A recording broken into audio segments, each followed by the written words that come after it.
华视在地新闻继续来看，这个基本工资确定要来调悬。这个月薪是调悬700块，为即卖的23100块调到23800块。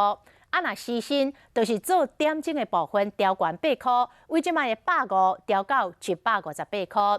这是互做点钟工的族群真欢喜，因为这个时薪增加，加排一寡班就会当加赚一寡钱。也毋过头家人就食袂消咯，包括超商、卖场甲手摇的饮料店，人事的成本增加袂少。甜度冰块都正常做吗？无用咧咖啡因做珍珠奶茶，手拢无停过。虽然有淡薄无用，但是因的面上是露出欢喜的表情。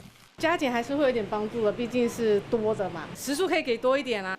计时人员的时薪，对于原本的150块调悬到158，不过业者的人事成本当然嘛增加。人事成本增加，还有原物料其实也会增加。那我们的获利呢，也从原本的这个薄利会慢慢的变成微利。24小时拢需要有人上班的超商压力就愈大，统一超商讲也未精算人事费用增加偌济，正式通过会依法办理。专家嘛讲会甲加盟主做伙开源节流，加速导入智能化设备，减少店员的劳务负担。赖有富表示讲，新主配合政策，伊个会增加10%人事成本。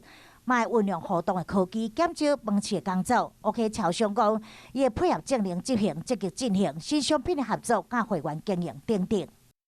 正职员工里面，他会受限于他的必须休息的时段，他没办法加班，执行对他的待遇会来得更好。